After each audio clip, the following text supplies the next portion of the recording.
na estrela d'alva, já a procurei e não a vi. Se ela não vier de madrugada. So we're in Gaia now, where our studio is, which is more or less there. And you can see Porto is just on the other side of the river, but this part of Gaia and Porto are quite similar. You don't really feel like you're in a different city. It's not by like crossing the bridge that you find any real difference.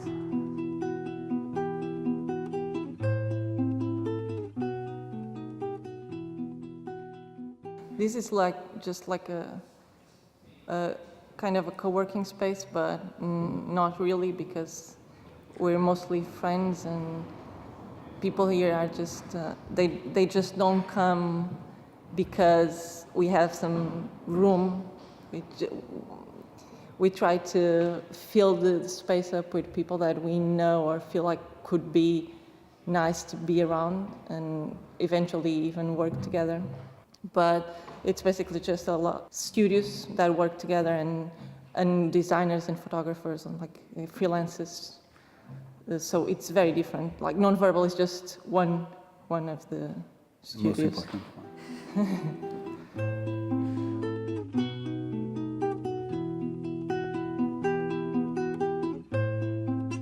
Estão a filmar para documentário. Sim. Nós já trabalhamos aqui, por isso. This is the first studio I worked at. The studio had 7 or 8 people, but we always had some free spots for like people who are collaborating or for young students to, if they wanted a place to work, they could just come here and use the studio's structure to work with us. We really felt good when we had these people that were not directly related to the studio, but they wanted to be near us and work near us. So that's when we start cooking up the idea of, okay, so maybe we should try to find a place that is bigger and where we can be surrounded by more people who are nice people, who are really refreshing for us. As they're young and they're still fairly inexperienced, they have a lot of doubts, and that's something that it's really nice to have into your work process. You know, you start needing to have people who question you and to start making you the same questions that you've already answered, but when you have to explain them back to other people, they make you rethink about the way you look at things and the way you see your work. No, this was some of the best times, really. You can just imagine the coffee break. Every day you get out of this, just go there, grab a coffee, take it to the sea. It's perfect. And also there was a really nice work energy when we were here. Even though it was super small, it was really, really fun. Yeah, I still miss it a lot.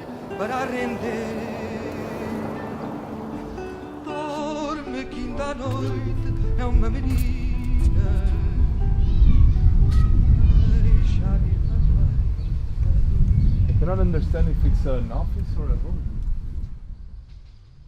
Temos aqui, por acaso, estes rapazes estão a filmar um documentário e... Então, se estiver a incomodar, diga, não se preocupe. Still quite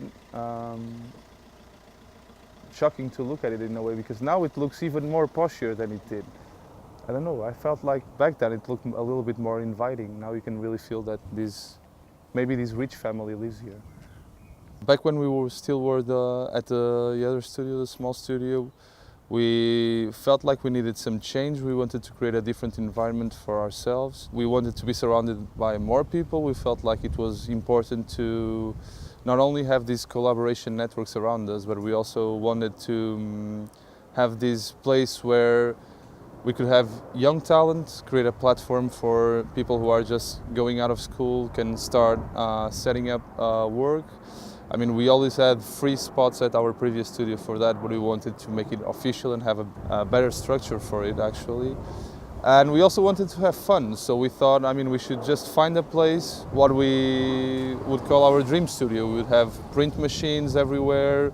We would just have everything we needed where we wanted to work. So I mean, it was the peak of the economical crisis, and we found this place which is kind of in a poshy area. It was really cheap back then. Not a lot of people were renting this sort of spaces. It started to get a little bit more expensive to support all of this, and we started looking for alternatives. When the City Hall of Gaia showed us that space and said, hey, maybe we have a space for you, we would like you to see it. And we went to the place and we were like, wow, I mean, we can have all of this just to continue doing it what we wanted. And they're like, yeah, I mean, we had to come to an agreement about what our part would be in the city. They wanted to invite more people who work in these creative areas and think if they can help them reshape a little bit that area and work with the community as well. So we eventually moved there. It's like found a different place. We do miss the garden though. This garden is really nice. Perde a estrela d'alva pequenina, se outra não vier para render, dorme que ainda à noite é uma menina. My name is João Martino. I'm a designer and I teach design. I've been teaching for 20 years now. I started to teach when I was 26, so now I'm 46. Teaching is a privilege. Actually, it's not just about teaching, but it's a lot about learning. You learn a lot being a teacher. I try always to bear in mind that the works are not mine, are the students. Of course, you influence a lot your students, and if they like the work, of course, they will be close. And the thing is also the way you think. The way you think is the way you teach. And somehow that translates into forms and graphics. Many good friends that were my students, and some of them are my partners now, and Miguel is one of them, but actually Susana was also my student. So interesting of looking to someone that starts as a student. You see him growing, like Miguel. Now he's not a very good designer. He's an excellent designer, and he's not a very good teacher. He's an excellent teacher, and you had your piece of it.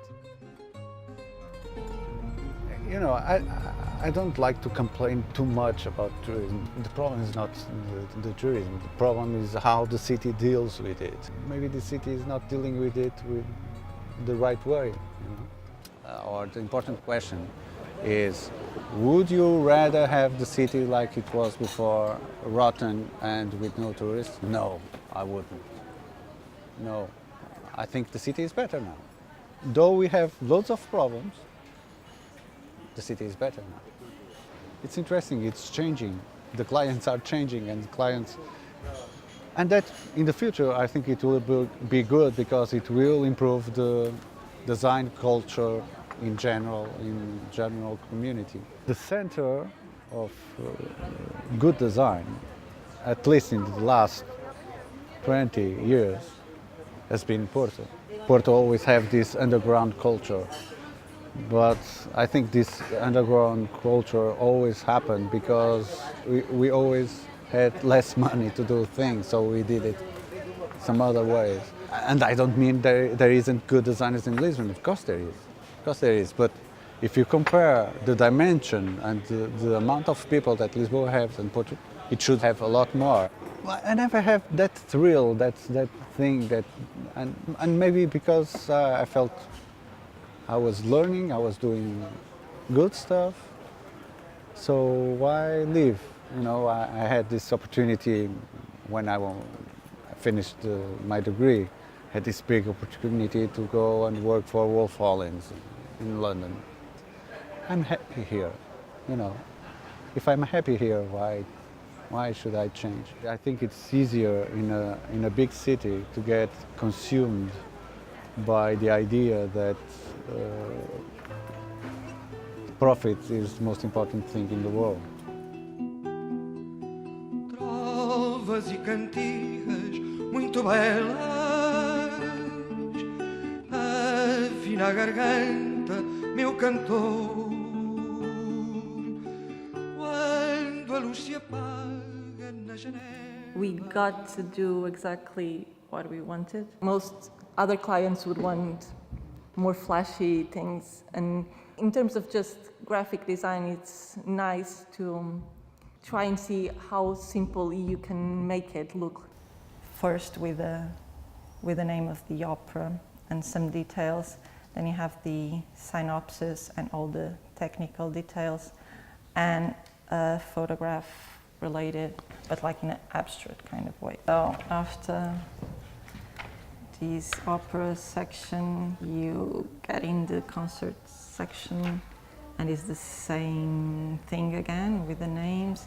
They decided to go with the operas like through the country and to different venues. We wanted them to imagine how it would be to see a concert here. That's why we chose to have the empty room and not just a photograph of a concert happening or a performance happening. And I'd say that in the end, we're very proud of having been able to introduce something that it's a bit aesthetically raw, and it was not what was expected for that institution. But as we've built this process together with them, they started to trust it. I mean, in the beginning they were still a little bit suspicious because they were afraid of such a big change, but they've managed to trust us and to work with us on it. And I think at the moment we're proud of how far we could take our approach with them, and we're actually working on the next season and actually having kind of making the decision in the moment of how far can we push them for another season. We're not trying to just replicate our past successes. We really worry about, okay, so we've done this, where can we go next? And what should we try to look for the way we think and the way we produce things. For the future of Porto, I hope it managed to keep being a real place and not just an artificial place filled with structures that you can see everywhere. I mean, one of the reasons I've always enjoyed Porto is because of the sort of relationships you can have here with people. You can have a very nice social structure around you of cool, nice people doing very interesting things that you can connect to and you can participate in if you're interested in it. And also it was always a little bit of the city where these underground things started popping up in Portugal. And I do hope that this pressure we're getting from tourism doesn't make people leave the city and therefore remove a part of its energy. I would like to see the people who run the city being concerned with this. I know they are in a way, but I would like to see this as an important flag of their commitment to the city. Part of the job is staying in Porto and keep doing things here and like trying to fight this tendency of just letting the outside structures take care of the city. I think we also need to reclaim that the city belongs to us in a way and that we need to have our room in it. A luz se apaga nas janelas, perde a estrela d'alva o seu fulgor, perde a estrela d'alva o seu fulgor. Oh, oh.